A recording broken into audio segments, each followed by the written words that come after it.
What is life to offer me when I grow old? Wow. Ito may tanong, may paghahabol na nangyayari, Father. Paghabol.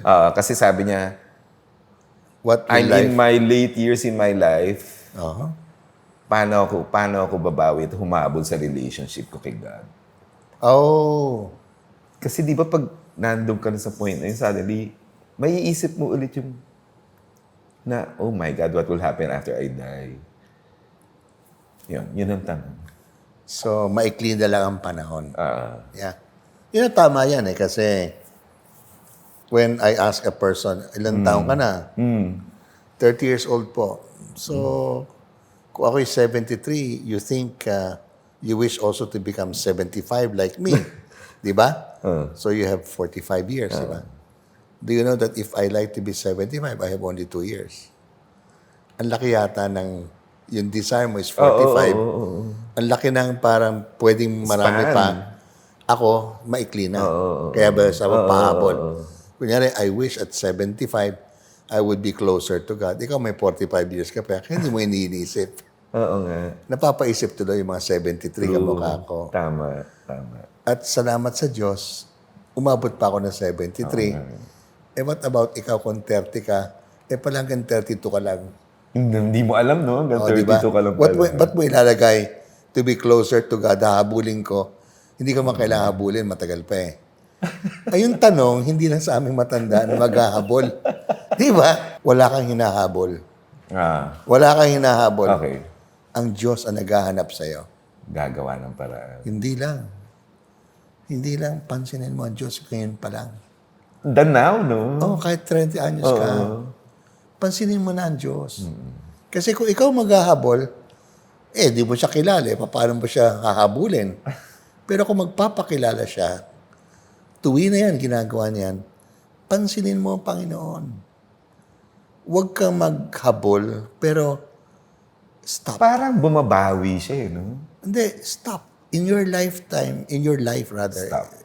have daily pauses or weekly or even monthly pauses. Para, kasi pwede kang maghahabol at gusto mong get closer to God when actually God is now and nagpaparandam siya ngayon. At hindi ka naman ina-assure that you'll end up 75, ka-30 ka. And how do I know that I'll end up 75? Because I'm already 73, konti na lang yan. No. Never. Alam nyo, I'll just say na, it's public, no? Si Father Tristan Pacheco ng Balanga Diocese. Inordain. Estudyante ko po. 6'2". Wow. Hindi 6'2 ang kanyang pangalan. 6'2". Alam niyo po bang, naging pare noong October 2025. Patay in 2026. June. Wow! Isang taon? Wala. Wala pa. Wala mang 8 buwan. Oo. Wow. Pinaghandaan mo, sabi natin, ng 20 years, ng 15 years ng training, pala good for 8 months ka lang.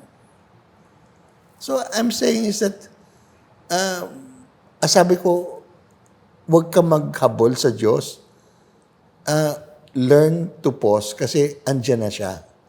God finds you. God is actually the one looking for you. Pwede mo ba siyang pansinin ngayon nga rin? Para kami, kung matatanda na kayo, nakikinig sa akin dito, you don't have to go far catch up. to catch up. You have already what it means to become true to your life of the Spirit, to your, parang your thirst for God. Your thirst for God. Now, including that thirst po, including yung pagkauhaw, parang hindi yata ayos ang aking life of the Spirit or spiritual life. That itself is already God now. Pansinin mo na siya ngayon, ba't kauhaw? At saan mo ko papawiin ang iyong pagkauhaw? Hindi kaya niya tinanong to, na-realize niya yan. Kaya nga, All the diba? while pala, uhaw ako sa Diyos. Oo. Mahahabol ko pa ba?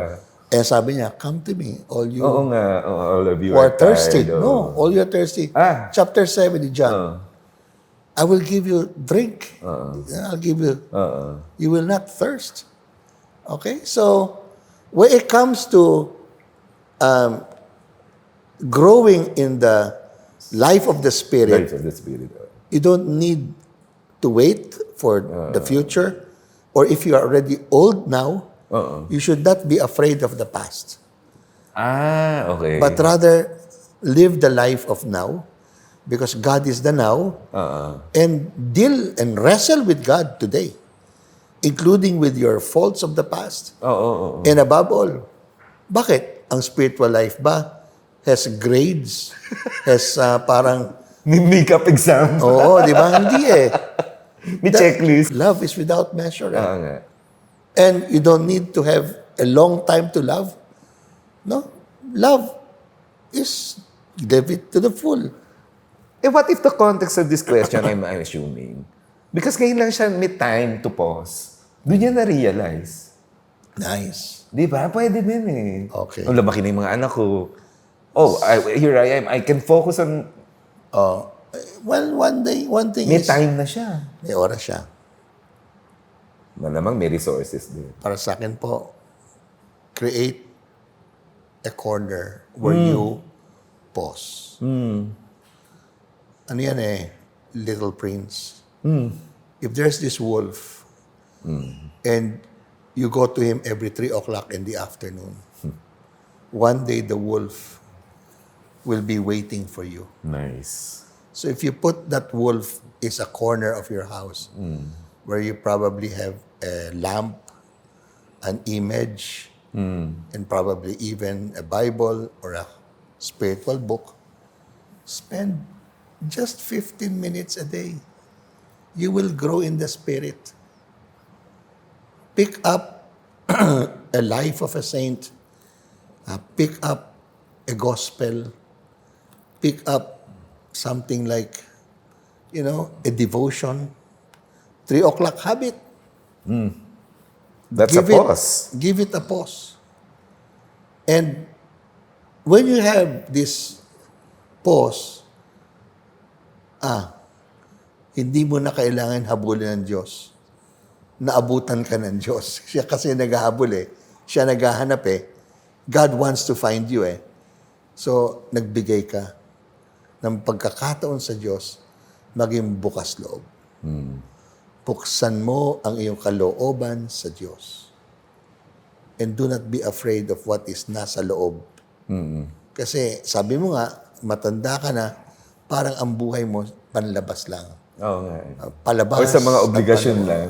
Tsaka, yeah, correct, na duties, Oo. and you have no more time for God. But tama. So, yeah. Kung gusto natin, we could come up with a corner. May ibang tao po, their pause is to walk. Makakaisip ka nun eh. Creation. You use life itself. You use creation. So some people just drive a car and go to a park. Ako, sabihin ko sa iyo, baka mahirap pa mag-parking sa park. Mas maganda po, Memorial Park. Oo. Pero tahimik dun American Cemetery. Oo. Pagkita mo ng mga puntod, ang dami mga mapapaisip ka eh. Di ba, matanda ka na, kita mo ba? Malapit na ako, di ba? Di ba? Malapit na eh. Pero sabi ko nga, some people use nature for the pause. Yung wala kang ginagawa, and at the end of the pause, wala kang naganansya. Walang productive na sinasabi natin, dating hinahabol na kayamanan o kasikatan. Wala. Because sabi nga nila, who you are right now, ako, ito, nakaupo. Ito ako sa Diyos. That's it. Ako ba ito kasi nagbibigay ng astio? Hindi yun. The fact na humarap ako sa Diyos at kaming dalawa lang, yun ang pinakatotoo mo sa Diyos. Hindi ka ganito, hindi ka ganon, hindi ka gumagawa. Ikaw, as who you are. Sabi nga niya, I who am, is enough for God. Yung, although sa family life to, yung stages of life do sa one of the Teo subjects. Kasi gift daw yung retirement because you can do more for others. Maganda yung word, gift yung retirement. Oo, yung retirement because Kami suddenly you're matatanda. given time to reconnect, to help. Let me use the word retirement, Lilit. Oo. Di ba at night you retire? Use also that. Before you sleep, before you retire, put an exhibit of consciousness. You'll grow. So, yung retirement as an age, yes, nice. But will you go there? Aabot ka ba doon? So, even if you're still young, have this parang default system that since it is time to retire at night, to sleep, diba? Don't overwork, don't be a workaholic. So, have also time before to sleep na to get into grips with yourself. And what you did, no? and who you are becoming. Who you are becoming. The true self. Kasi all of us po, meron tayong ideal self. Oo. Pero hindi natin alam kung abutin natin. Or kung totoo siya. Yes, kasi ideal Pero all of us have our real selves. Oo. Tama ba? Na alam ng Diyos. At saka ikaw, alam mo rin. Alam mo rin. Oo. Pero hindi mo alam your true self. We have to find the true self. And the true self is only found with God. Ayun yung sinabi mo when you retired na. Nakaisip kong kanta. Ito yung graduation song namin ng high school sa Don Bosco. Ano? In the evening of my life, was I brave and strong and true? Did I fill the world with love my whole life through? Correct. Maganda analysis yun, di ba? Ang ginawa ko for that day. Nice. Or sa buhay. Hindi sabi lang, examen of consciousness Oo. ni Ignatius of Loyola. Nice. At tinuturo po sa eskwela namin yan on a basis of online schooling. So, yan. Yan. So, yung naghahabol sa buhay. Habulin mo na lang yung mga past episodes namin. Makikita mo pa sa YouTube. When you like, subscribe, and share.